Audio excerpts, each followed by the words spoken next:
Obi in the Caribbean by Henry S. Whitehead.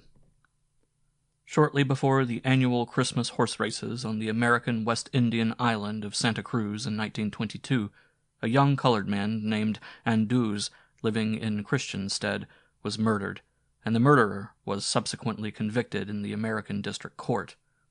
The object of this murder was to procure Anduz's heart and liver. An Obi doctor had been engaged to work voodoo on one of the racehorses, owned by a black man, and the heart and liver were the necessary materials for the magicking. The horse in question, which had been Obi-doctored, happened to win the race. Immediately afterward, one of the gentlemen planters of Santa Cruz went over to Puerto Rico to purchase a first-class racehorse with which to make certain that the Obi horse should be beaten at the Easter races. The new horse won his race against the doctored horse, and what gave promise of a recrudescence of black African magic on this island of Uncle Sam's newest colony, the Virgin Islands, died a natural death. Obi bottles hanging on fruit trees, particularly those which bear the nutritious avocado pear, are common sights in the West Indies. These are ordinary bottles, ornamented weirdly with seeds, bits of string, scraps of red flannel, etc. These Obi bottles are usually effective deterrents against theft of the ripening fruit.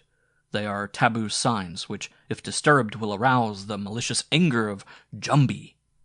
Of course, only the black people use magic, although belief in it is not wholly confined to the ignorant black population of those jewel-like islands which form the sweeping northern boundary of the Caribbean Sea. There is something weirdly approaching the sacramental about the West Indian magical practices.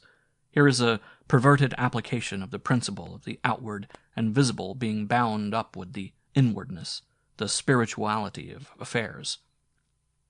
The invisible creation of God, as the black African West Indian sees the matter, may be either good or evil, like the visible creation, and may be invoked and even compelled. The West Indian hills are full of this magic, Obi, or Obeah. It is part of the very atmosphere breathed by West Indians. The black shadow of Obeah and voodoo, bad magic, i.e. deleterious, lies a great cloud over the minds of the blacks, once, of course, the slave population of these incredibly fruitful and lovely isles. Thank God, drop. A bit of food has fallen from the hand in eating. It means that Jumbi wants that bit of food, is favoring the eater. Therefore he thanks God for Jumbi's favor, a characteristic anomaly. Cabin doors are carefully closed at nightfall, lest Jumbi plague the sleepers. It is better to swelter through an airless night than to risk Jumbi's pranks or malice.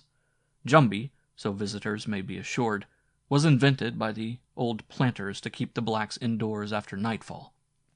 Belief in him seems nearly universal through the islands. In the French islands of Guadeloupe and Martinique, he is Zombie, a close philological relative. Probably Jumbi originated on the African west coast in the hinterlands, all the way from Dakar to the Congo basin. He is one of the most important personages in the West Indies. He is a kind of demon, any kind. The term is generic. On Martinique and elsewhere among French-speaking Negroes, one of his varieties is the Zomblesse. A Zomblesse is half man or woman, half demon, a person able, like Stevenson's Thrawn Janet, to shed his skin, hang it on a nail, and go out marauding after nightfall, when the tropic dark ushers in the myrmidons of Eblis, to plague Ham's sons. Finding and salting the skin renders the discoverer immune from any subsequent injury from that particular Zomblesse. On the doors of Negro cabins in the country, i.e. outside the towns, crosses may be seen much like those the Hebrews made with the blood of the Passover lamb. This is to keep out the wolf. The werewolf, especially inimical to prospective mothers, may also be kept out by placing sand on the cabin roof, since the marauder must, by the nature of his being, pause to count the grains before proceeding to tear up the roof. This is wolf curiosity, and that is almost an epithet. All the usual characteristics of the werewolf are also present in the West Indian variety. There is canacanthropy, as well as lycanthropy, extant. The central figure of this belief takes the form of a little black woman who transforms herself into a little white dog, which bounds up steps. Touching the dog with any part of the body is certain immediate death. A blow from a stick will turn the dog, which increases in size and fierceness with every step upward, and then the little old woman may be heard pattering away, howling with the pain of the blow. Under certain ancient tamarinds and up sundry cane-filled ranges lurks the dread sow with 7 pigs. It is a dreadful portent if these run across the path of a late-returning reveller. Many varieties of West Indian obi cannot be described, and these include not the least interesting from the viewpoint of the ethnologist. In them, definite phobias are invoked, more or less successfully. It is a question of beliefs, les idées fixes. Snake cut, recently described in Harper's Magazine by an eyewitness, is still practiced in the Guiana hinterlands, though I think it is unknown in the West India Islands proper. There, back of French, British, and Dutch Guiana, is a little transplanted Africa, and Africa changeth not. In the police court at Frederickstead, Virgin Islands, in October 1925, before the late Justice J. L. Curry, a case of slander was tried. One old woman had entitled another, "To me face, your honor, a worthless old Carthagene." That means a Carthaginian, i.e. a pirate, a marauder. It was Cato the Elder who enunciated delinde e Carthago so insistently before his confrere in the Roman Senate in the 2nd century B.C. But to this day black West Indians call each other Carthaginians when they desire denunciatory emphasis. Carthage was an African seaport. Readers of William Palgrave's Ulysses, which is a more profitable book than James Joyce's similarly entitled Obscenities, will note that Queen Victoria's Consul General at St. Thomas during part of Mr. Seats's dreadful decade has nothing to say about the Danish West Indies, now the Virgin Islands, though he gives very full accounts of his various other appointments in the British consular service. The fact is that Palgrave, who had published in the Cornhill magazine certain animadversions on the ways of St. Thomas society, was literally driven out by a song made by the blacks about him during their spring magicking in the hills back of the town. "Wheelum Palgrave is a cha-cha balhoo. He is a king of a half Jew. Him go back to Trebizond." He did. There had been certainly hypnotism put into that silly little song, which contains delicate ironies quite imperceptible on its surface, which penetrated Her Britannic Majesty's Consul General's head and literally drove him out, so that St. Thomas Society was rid of its gadfly. Love philters, curative simples, made from common West Indian herbs and charms of every description are in common everyday use among the blacks, as well as the practices deriving from all the usual superstitions.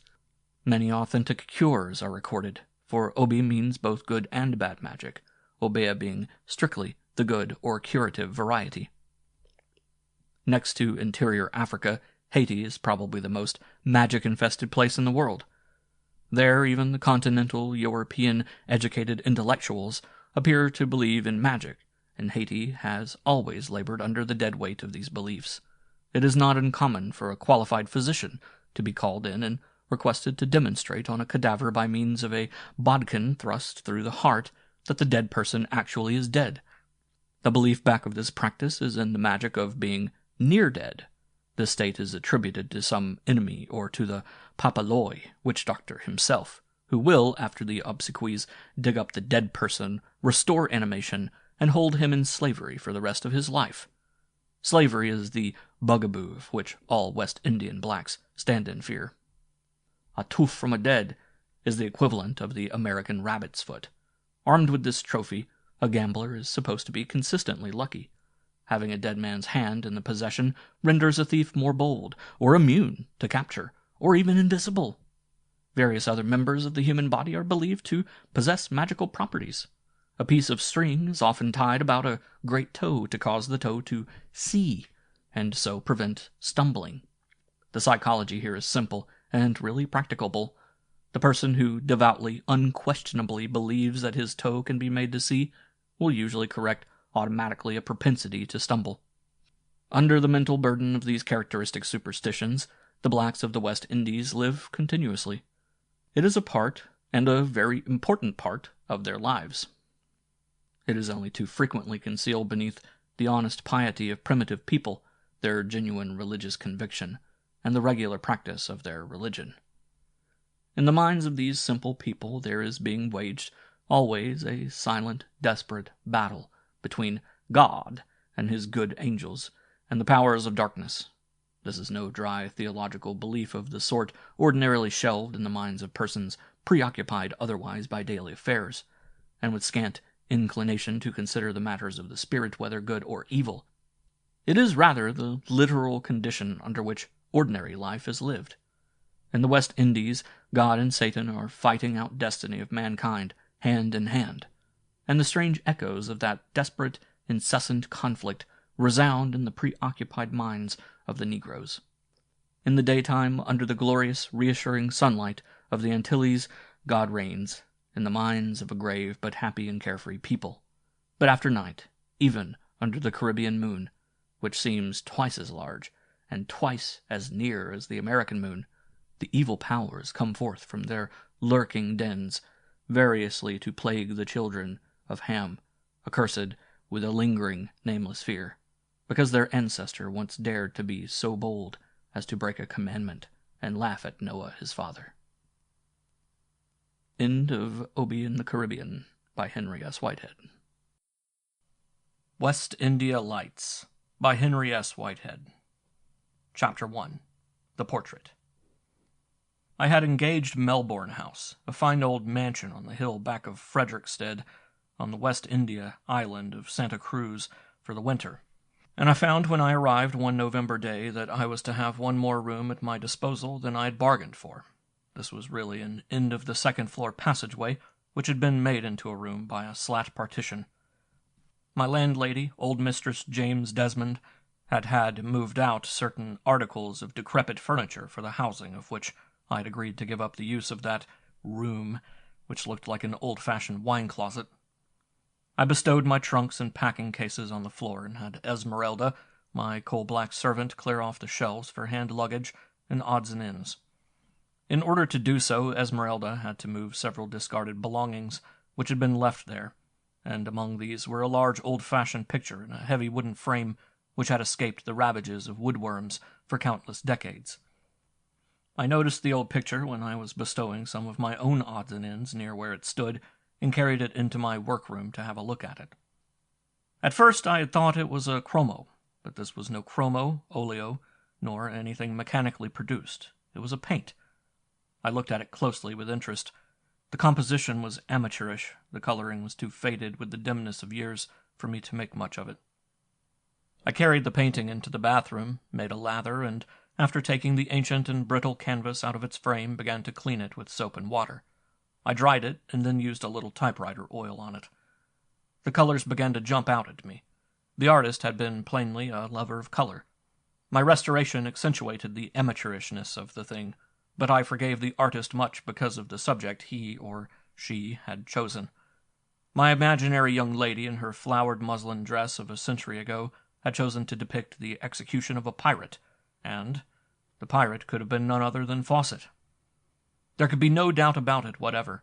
That bloody villain was the only pirate that had ever been executed at St. Thomas's, except his own two mates, who had paid the penalty of their murderous rascality at the same time.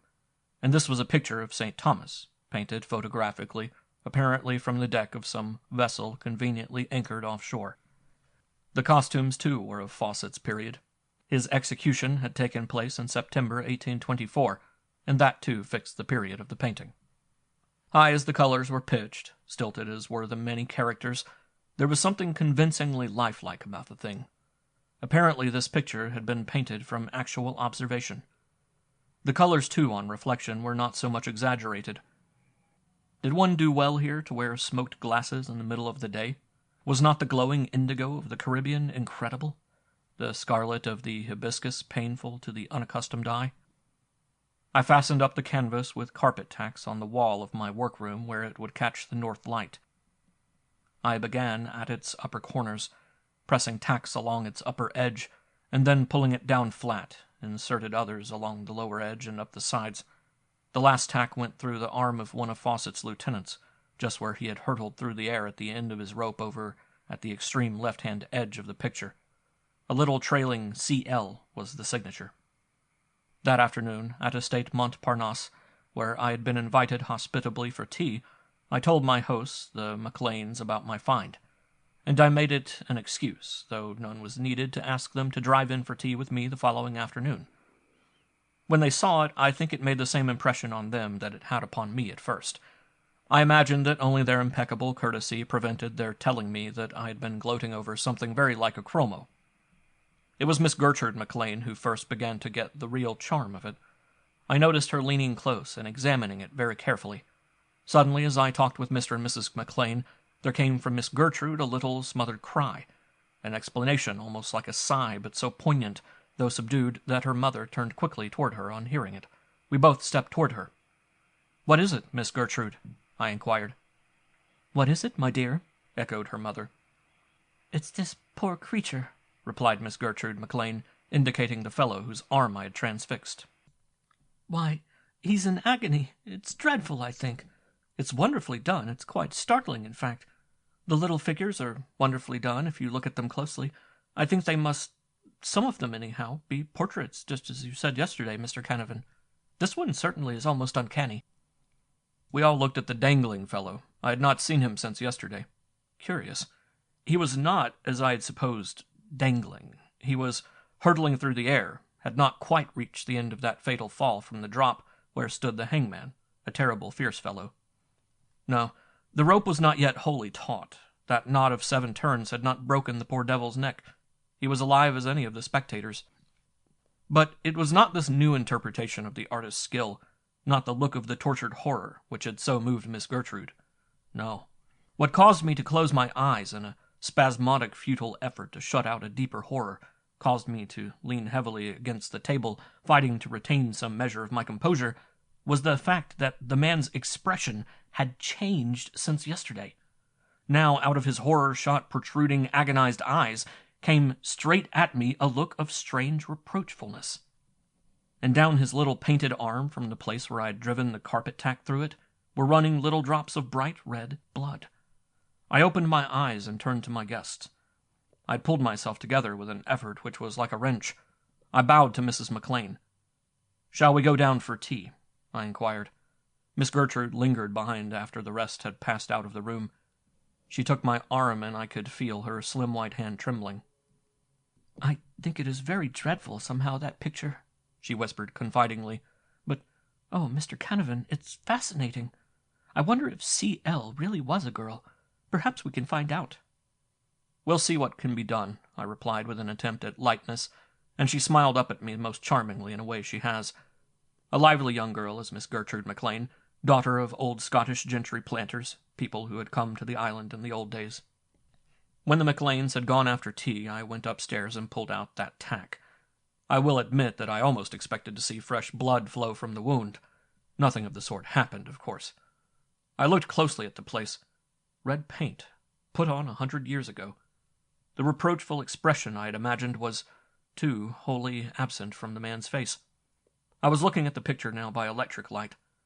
The marked differences in light effects that we get in the West Indies might well be expected to play queer optical tricks. They are a land of the imagination, the islands. Some of the original crudity, too, seemed somehow to have got back into the picture. Chapter 2. Something besides paint. After breakfast the next morning I went straight into the picture. In this clear, raw morning light there remained only that look of apprehension which the artist had painted in.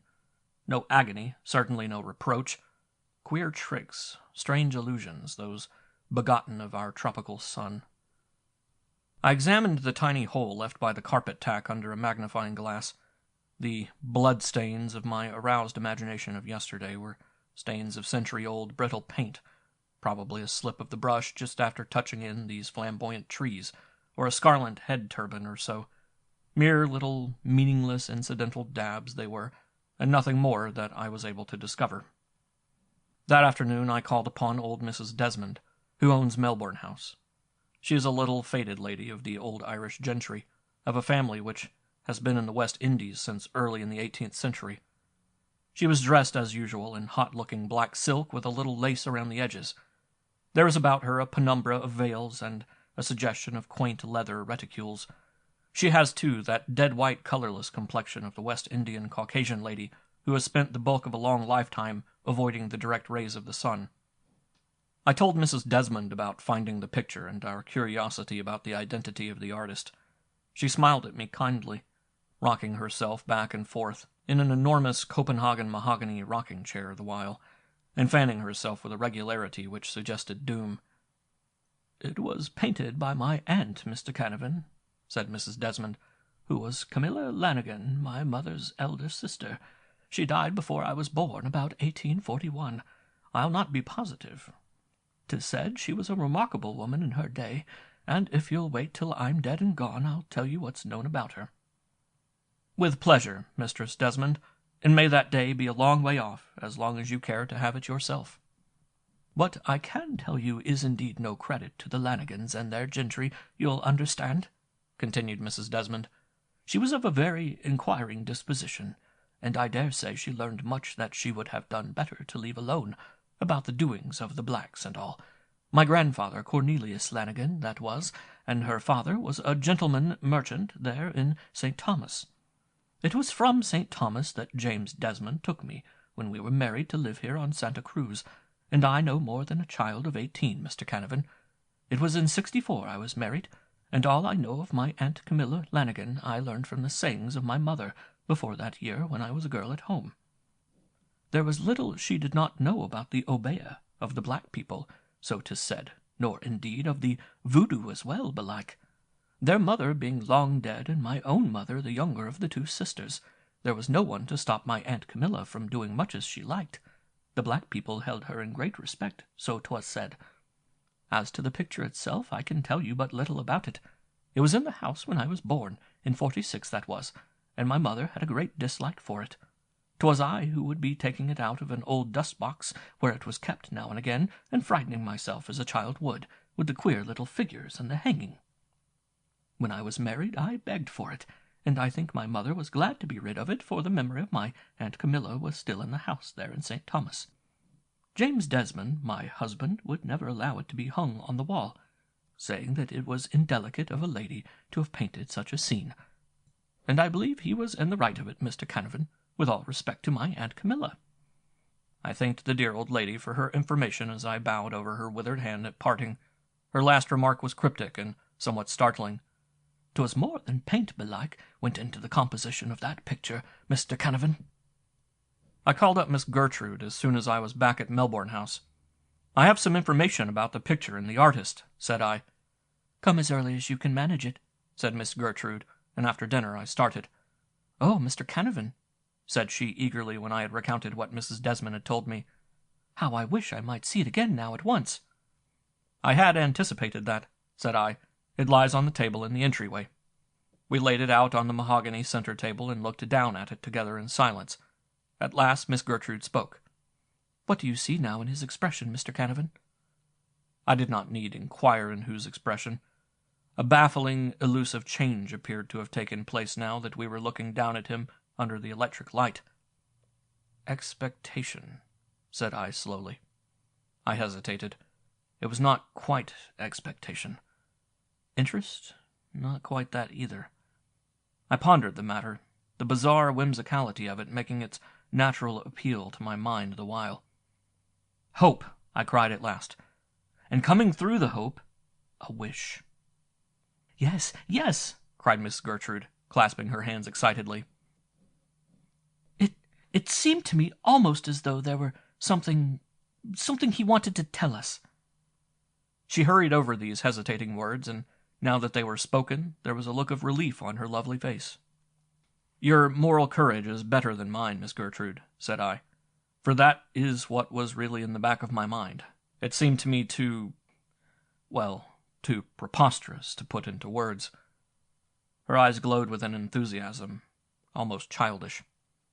She placed her hand upon my arm. "Do you suppose we could find out what it is?" Her voice was very low. "We could try," said I. The whimsicality of the proposal had intrigued me. "But how?" cried Miss Gertrude. "That's what I'm puzzling my poor brains about," I answered. "One cannot converse with a little figure 2½ inches high and made of paint. No, we cannot just talk to him and expect him to answer. He hasn't the apparatus. He's only a brittle little mannequin fastened down flat on some very tender old canvas. He can't speak and he can't write, but somehow he does seem able to change his expression. If there really is something in him, something besides paint, as old Mrs. Desmond hinted, at least we're not meddling with that for any wicked purpose, whatever Mrs. Desmond's Aunt Camilla Lanigan may have had in mind. "Do you remember that paralyzed old man in Monte Cristo?" inquired Miss Gertrude eagerly. "Noirtier de Villefort's father, you remember?" "He was one of the friends of my childhood," said I. "What about him?" "He could move only his eyes, and yet his granddaughter talked with him. She answered him questions that could be answered by yes or no, and he closed the right eye for one and the left for the other." "Yes," said I dubiously.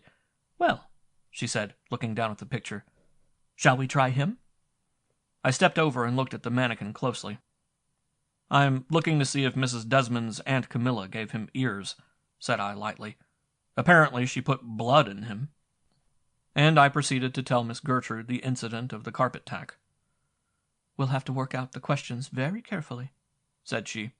I looked at her in amazement. "Can you seriously mean it?" I asked. "Look at him!" cried Miss Gertrude, and put her hands over her eyes and sank down upon the sofa. I stepped quickly toward her, alarmed. "No, no," she cried. "I'm all right, only startled a little. Look for yourself, if you please, Mr. Canavan." I looked, and for the life of me I could not escape the conviction that there was a wry smile on the mannequin's face. "My God," said I, and did not apologize. I almost hesitate to proceed. Chapter 3. Two Things. Well, we sat down together after that and worked the thing out. The evening was before us. The rest of the family were dining with friends and would not be home before 11. It was plain to us that he could move, although he had not done so while anyone was actually looking at him. The fact that this last change had come upon his countenance in the briefest of intervals would indicate somehow that he could also hear. For it seemed plain to us in our eerie mood of that strange evening that the smile was one of satisfaction, induced by our conversation. He wanted us to try to talk to him. We decided to formulate certain questions, ask them, then turn away and, after a short interval, look at the mannequin again. The method of communication we derived from Noirtier as the simplest possible. Miss Gertrude asked the first question. "We think you wish to communicate with us," said she, in a still small voice. "We shall ask you questions, and you are to close your right eye if the answer is yes, and your left if it is no. Will you answer?" Then we sat, side by side, on the sofa, watching the great clock in the corner of the drawing-room ticking off the seconds of that minute which we had decided to allow to pass before looking at him again. It was a long, long minute, that one. At first I felt like a fool, but that feeling dissipated itself as soon as we had together bent over the picture at the expiration of that first minute. The right eye had drooped in a kind of leering half-wink, precisely as though Miss Camilla Lanigan had painted it so 100 years ago. After several long minutes of silence between us there on the sofa, I said, "I'm going to ask the next question, if you don't mind." She nodded. I walked over to the table. The eyes were alike again. "Have you more than one thing to communicate?" I inquired. I came back to the sofa again and sat down, my eyes once more on the clock. Again we bent over the picture. "There's a slight droop in the right eye," said Miss Gertrude. The mannequin had answered yes again. After that, somehow we felt freer. 2 questions, the real ordeal of the thing, were over and past. There was little feeling of strangeness from then on. It was precisely as though we were talking with some person of flesh and blood like ourselves, with someone not immediately present, as though we were talking over the telephone. It was something like that. He had 2 things to communicate. We took thought now how to proceed. The eyes, alike, were always open and staring straight ahead whenever we approached with a new question, and so it continued through to the end. I thought of a necessary question. "Have you more than 2 things to communicate?" I asked. "No," came the answer. "Does the first thing concern you?" I ventured. "Yes." "And the second thing, does that also concern you?" This time, when we looked for the answer, the eyes had not moved at all, so far as we could tell.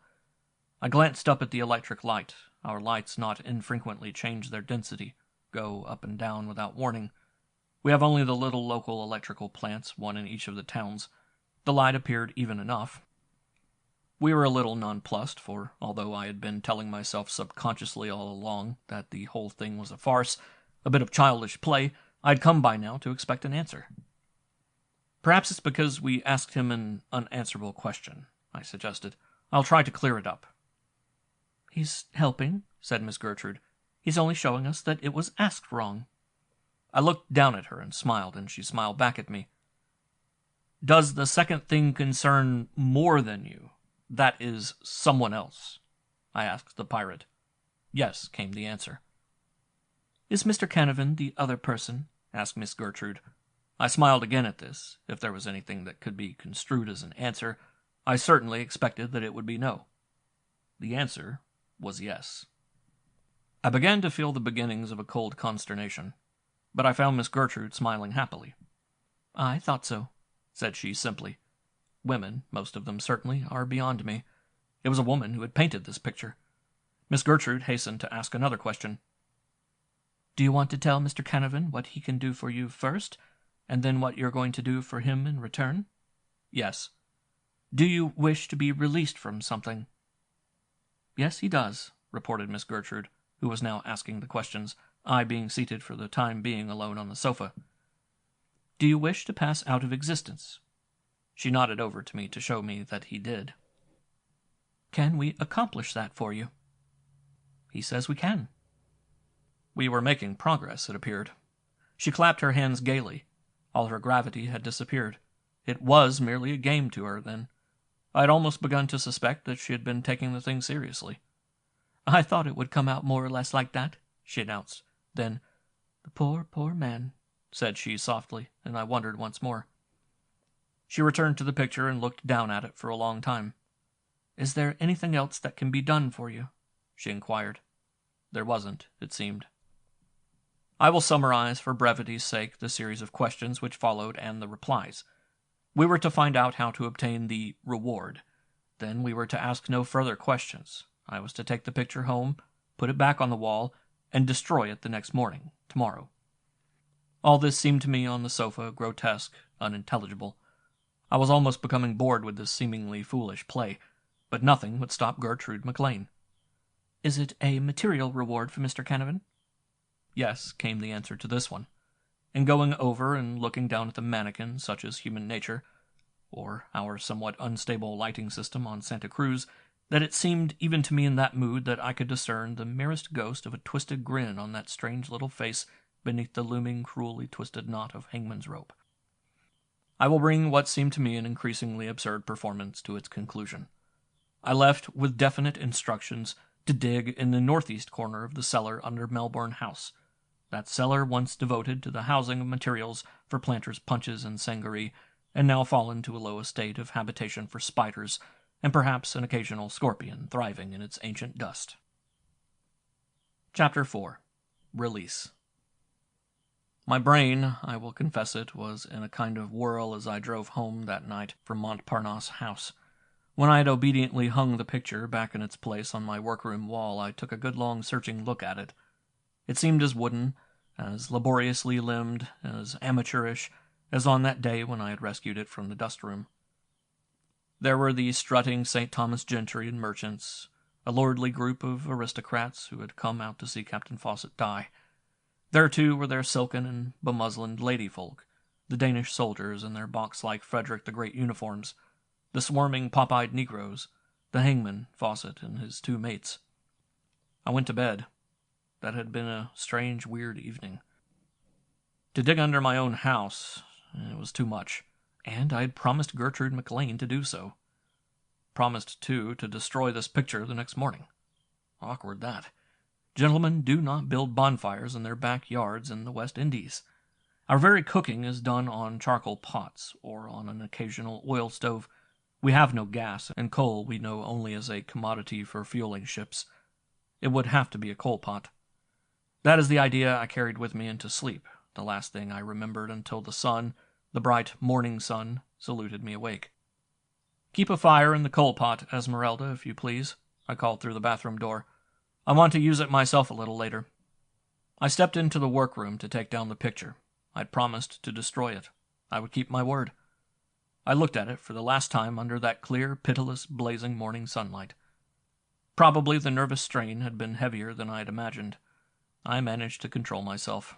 I made no shamdramadan, which is the blacks' term for foolishness or rascality. I avoided, too, by holding on tight to the table's edge, a kafun, which meant a fall. For he was not, it seemed now, and could never indeed have been, if paint is paint, hurtling through the air in his last instant of life, so to express it. The rope, as I looked at it, was unmistakably taut. That deadly knot of 7 turns of good new manila rope must already have struck home under one of those strange little ears into which last night Gertrude McLean and I had. I set my face down for a moment in my shaking hands. The eyes of the figure which we had watched last night, his eyes were unmistakably closed like those of his 2 companions in wickedness. He had joined Captain Fawcett of the fine plum-colored laced coat and Hessian boots. Our pirate really swung now. He was dead, delivered, it came through my shuddering mind, from those uncanny sorceries of Camilla Lanigan, she who had been so strangely respected by the black people of St. Thomas, she who knew their obeah and their voodoo. I pulled down the picture a moment later with a firm hand and laid it out flat on my work table. I cut it into convenient strips for burning in a coal pot. Some of the old brittle paint flaked off in this process, and this I gathered up to the final crumb on a sheet of paper. But for the most part my penknife went cleanly through the old canvas. Downstairs I had found that Esmeralda had gone after the morning's supply of ice for the drinking water with the large thermos bottle, but a glowing coal pot stood on the floor of the little stone gallery outside the kitchen door. Into this I poured the fragments of the chipped paint and watched them bubble and hiss. I thrust in the strips, one after another. They curled, caught, and were swiftly consumed. Then I stirred the charcoal and a few sparks came out. Not a vestige of Camilla Lanigan's picture remained. I should have to wait until Esmeralda was gone for the afternoon and dig in that cellar in the hottest part of the day among the ghosts of wine barrels and demijohns. I stepped out into the yard to investigate. In a shed I found an ancient spade and, best of all, a thing like a mattock which might have been dug up on the site of Persepolis. These I carried down into the dim, cool cellar. With the spade I knocked loose the hooks of a hurricane shutter. That would dissipate the slight musty smell and also provide a better light for me that afternoon. Esmeralda was still bargaining among the bebustled vendors in the market when I returned upstairs to wash my hands. After lunch I waited until I heard Esmeralda leave. I watched the good soul as she walked down the hill through slanted jalousies, and when she passed out of sight around the corner by St. Paul's Church, I locked the front door and descended into the cellar. It was fairly cool and hardly musty at all. I hung my coat on an ancient hand-wrought nail and set to work. The hard pounded earth came away reluctantly as I picked at it, loosening the surface for a hole about 6 feet square. Alternately with this I shoveled out the loose dirt, placing it well to one side so that it would not run back. It was 2 when I began. The fort clock had chimed 3:30 a few minutes before I struck something metallic. It took me at least 15 minutes more before I had uncovered a small iron trunk in the corner of the large square I had opened. I broke the rusty lock with the edge of the spade, raised it, and there before me, and such is human nature that I must say I was more surprised than amazed at the very first, lay, neatly stacked in rouleaus from which the ancient cotton cloth fell away in shreds and flakes, row after row of gold coin, all the coinage of romance. Doubloons, of course, ancient American eagles, louis d'or, even a few East Indian mohurs. In a side compartment by themselves lay carefully packed in an assortment of jeweled implements, jeweled chalices and patens from the loot, doubtless, of those rich Spanish churches of Central and South American seaside cities, perhaps even from Puerto Rico and Santo Domingo. Jewelry, much of it monogrammed, gold plate such as had graced the hospitable boards of many a fabulously rich sugar baron of the islands of the 17th and 18th centuries. At the very bottom of this separate compartment, which was of the capacity of about 1/3 the trunk's cubical contents, lay flattened and stiff a sack of oiled silk. I picked it up and had to untie the leather pouch strings, so well was it preserved. I looked in and then thrust in my right hand, and even in the comparatively dim light of the old cellar, there leaped out at me the myriad coruscations of cut jewels, throwing back the light they had not known for fully a century. My hand was full of jewels, and I had hardly taken off the edge, the very topmost. Diamonds, rubies, sapphires, blazing emeralds, a king's, an emperor's ransom here, in the cellar of Marlborough House. The pirate. He had not misled us. What in God's name did it mean? Well, I had other things to think of besides mooning over that problem there in the cellar with a fair-sized fortune held in my hand, and God knows how much else there in the iron trunk, gold, vessels, jewels. I spent the next half hour carrying the trunk's contents up to my bedroom in the wholly unromantic iron pail in which Esmeralda boils the drinking water. I deposited them all in a kind of order, gold coin altogether, vessels and jewels separate, and 2 bureau drawers, turning out shirts and collars for this accommodation. I locked the drawers, stuffed the shirts into the mahogany wardrobe, placed the bureau key in my pocket, and returned to the cellar. There, by leaving open the old trunk's lid, I was able, in another half hour of feverish work, which left me literally dripping and soaking, to get back and roughly to pound down all the dry earth I had taken out. When I had tossed the spade and mattock behind some ancient lumber, closed and hooked the hurricane shutter, and returned to my bedroom to strip off my soaking clothes before the most refreshing bath I can remember, it was precisely 9 minutes before 5, and Esmeralda would not be back until 5 precisely. Chapter 5. Courteous Interest. I remember sitting about 6:30, fresh and cool now, in white drill, waiting for Esmeralda to announce dinner, with a necklace of emeralds which I had taken out from the rest as soon as I saw it, to give to Miss Gertrude McLean. I had telephoned to Montparnasse House and explained to her that I must see her as soon as possible. She had arranged that I was to call that evening after dinner. Among other matters, I had been considering my duty with respect to this find. It involved certain responsibilities, I began to see. I resolved to return anything that might prove identifiable. Apparently this was the hoard of some master pirate, possibly even that of Fawcett himself. Its disappearance, or rather the fact that it had never been discovered, was one of the standard mysteries of the islands. How, if that were the case, it had got itself under Marlborough House was apparently an insoluble mystery. I may as well mention here that the restoration has proved an actuality in 1 or 2 cases. A dozen gold spoons, monogrammed, have gone back to the representatives of the Despard family in Christiansted, and a lovely old tulip chalice, filigreed, with its attendant paten all the way to Valparaiso. I dined that evening with the necklace loose in the pocket of my drill jacket. I fear I made only a sketchy meal. Esmeralda seemed disturbed. She thought, good soul, as she told me the next morning, that the crostadas of shellfish had not been up to standard. I had not really been certain what I was eating. On my arrival at Montparnasse House, I felt a note of restraint. It is very hard to describe what I mean. I can only say I felt it. Santa Crucian moods and similar delicacies of feeling are most difficult to describe. I remembered that I had called 3 times in the past 4 days. I was not unwelcome. It was not that. Otherwise, Robert McLean, Esquire, would have waited perhaps 15 minutes instead of 5 before having a swizzle served. But it was conveyed to me so subtly that I despair of making the matter clear that Mr. and Mrs. McLean, while recognizing me as an equal and a friend, were not quite clear as to what I was up to. They were not precisely objecting to my coming so often. They wanted me to know that they thought it unusual. That is the best I can do by way of saying how I felt. Mr. McLean and I conversed about new kinds of canes which were being tried out, about the labor situation, about the pink bullworm and how certain Montserrat cotton planters were meeting its ravages, about the newly inaugurated onion crop, about the perennial subject of the rainfall. The ladies, of course, joined in from time to time as Victorian ladies did, and as Crucian ladies do to this day, but the burden of that evening's conversation lay upon Mr. McLean and myself. Not so much as the overt flicker of an eyelash served to indicate the natural curiosity of my hosts as to why I was paying their hospitable estate house so many visits, but I could feel it all the time circulating in my blood. It was 9:30 when Miss Gertrude took her courage in her hands, looked straight at me, and said, "May I speak with you aside for a few moments, Mr. Canavan? Father and Mother will excuse us." I rose and followed her out onto the great gallery which runs all along the front of Montparnasse House, and I knew in my blood and bones that Mr. and Mrs. McLean did not so much as glance at one another when we had left the drawing-room. I could hear their voices as they conversed quietly together all the time we were on the gallery.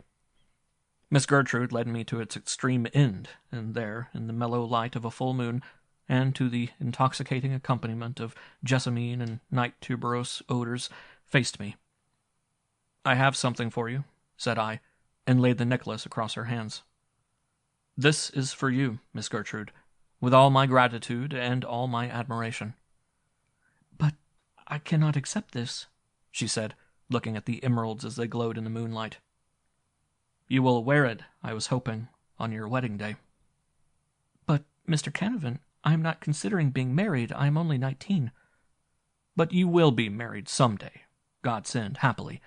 Keep the necklace, and bring it out when that delightful young gentleman who may be halfway worthy of you comes along.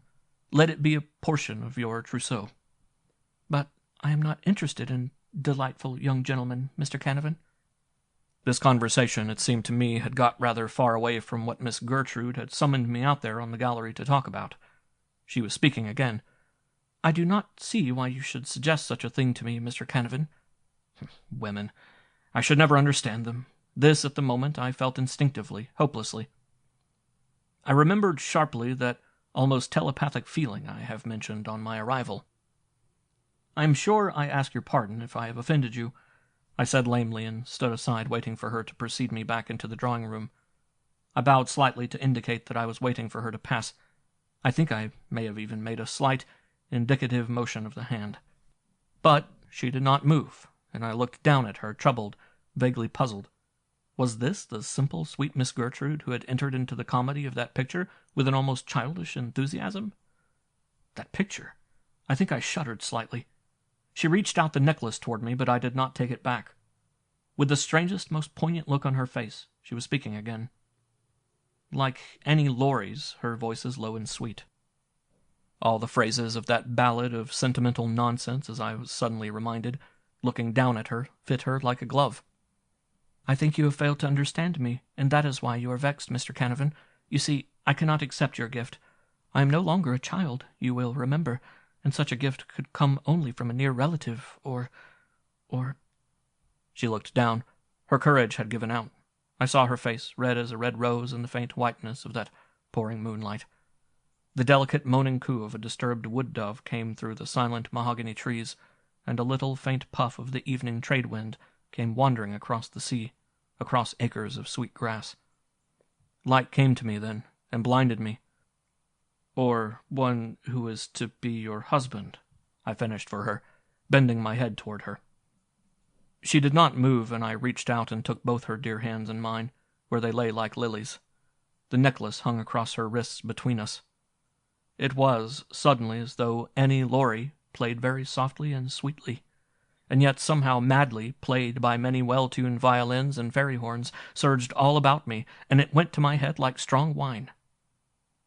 "And will you let me be that one?" I asked her quietly. She left her hands where they were, and raised her lovely face and looked at me, all her shame gone now, and I took her into my arms. A little after we went back into the drawing-room, Mr. and Mrs. McLean were chatting quietly, precisely as we had left them.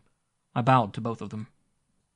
"I must not delay the happiness I have in informing you," said I, and the words seemed to come to me with a clarity almost uncanny, the right words for such an announcement, "that I expect to have the honor of becoming your son-in-law. But assure you, no one, not even a Canavan, can get ahead of a real Crucian of the old Scottish gentry when it comes to these matters of courtesy." "We are happy to welcome you into the family, Gerald," said Mrs. McLean, without the flicker of an eyelash. She rose and made me a quaint, old-world courtesy, and I bowed in return as she resumed her chair. Mr. McLean took his wife's hand in his and said, "My wife has spoken for both of us, Mr. Canavan." "Gerald has given me this," said Gertrude, and laid the necklace, blazing now under the electric chandelier, in her mother's lap. Mrs. McLean examined it with interest, polite interest. Its value would easily have purchased estate Montparnasse. Yes, and several other contiguous estates thrown in. "It is very kind of him," said she, and handed the necklace back to her daughter. Gertrude gave it to her father to examine.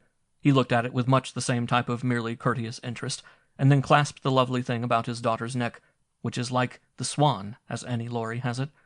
He kissed her gravely on her white forehead. "We must have in a bottle of champagne to drink your health," said he, and paused to bow to me again as he left the room to get it. Chapter 6.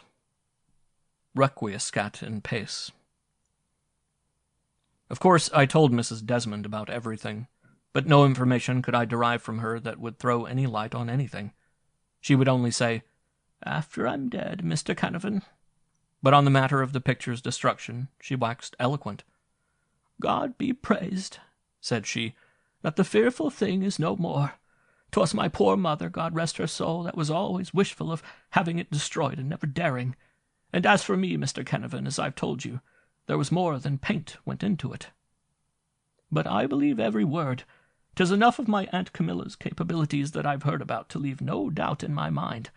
After I'm dead, Mr. Canavan, after I'm dead, and not before." And that was all we were able to learn. We had been married less than 2 months. The restoration of my estate was only just beginning to be under way, when Mrs. Desmond departed this life at the age of 76. The English church was full, St. Paul's, and so too was the churchyard itself, for virtually the entire island turned out to pay its last respects to one of its most notable old inhabitants, a member of the old island gentry who passed these days one by one. Gertrude and I had come back on foot from the funeral. It is only a step to Marlborough House, where we were living until the estate house should be ready. From the funeral, to be met by a young colored fellow, a clerk in Lawyer Esperson's employ. He handed me a long envelope and asked for a receipt, which I gave him. The envelope addressed to me was one of Lawyer Esperson's. I tore it open, and within a brief document also addressed to me, and in the fine, beautifully formed, almost continental handwriting of Miss Desmond herself. I called Gertrude, and we sat down together, and I read it out. "Dear Mr. Canavan, I have left instructions with Esperson that this is to be handed to you after my burial. I told you that I would clear up certain matters for you after I was gone. There are 2 mysteries connected. One is why I would not touch a penny's value of what you discovered under Melbourne House. The other is how the evil takings of a free trader could come there, to the residence of a respectable family. I shall hope to clear up both of these. As to how it was done, God and Satan know. I cannot tell you that. But this much I can and will tell you. Even before my time, we of the gentry have been constrained to marry among ourselves. It's new blood like your own these islands are needing. I hope you will remain now that you are to be married, and to one of a blood as good as your own. For the reason I mention, we are mostly related like royalty. I was courted by my cousin, James Desmond, whom I married. It was the uncle of my husband, Saul Macartney, who sought to marry my Aunt Camilla Lanigan in the generation before mine. This Saul was the only living child of his father, Thomas Macartney, who lived here on Santa Cruz and was a merchant and ship-owner in the island trade. It is because James Desmond was his nephew that Melbourne House came to us by inheritance. It belonged to Saul Macartney. This young gentleman was accustomed to go about the islands in charge of his father's vessel, the Hope, and in the intervals of these voyages he would be courting my Aunt Camilla Lanigan in St. Thomas. A young man he was, so it is said, with but little of the fear of God, and none of the love in his heart. When his father died, leaving him Melbourne House, the ships, 3 sugar estates, and a grand store here in Frederickstead, he was not content to marry my Aunt Camilla and settle down. Off he went in the Hope again before his father was well settled in his grace. And on that very voyage from which my Aunt Camilla had sought to dissuade him, the Hope was captured off Caracas by Fawcett himself. Saul Macartney, willing as always to turn to his own advantage what might betide, joined Fawcett, and rose to be second in command to the bloodiest villain that ever scourged the Caribbean. Now I am thinking you began to see light. The connection with the picture. What depended on that bitter fact? It had not been known to me before you dug it up that treasure had been placed under Melbourne House. But consider, Mr. Canavan, where better? It was Saul Macartney's property, and only came indeed into the hands of my husband, James Desmond, his nephew, on Macartney's disgraceful death on the gallows in St. Thomas. Nothing could have been easier for him to come ashore here, and Captain Fawcett with him belike, and do as he pleased on his own property. The people would bow to the ground before a free trader in those days, and the fat of the land was not too good for them. Many had their fine houses ashore. Was not Henry Morgan himself knighted and made lieutenant governor of Jamaica? Saul Macartney went and came as he wished, and even sought to continue his courtship with my Aunt Camilla Lanigan.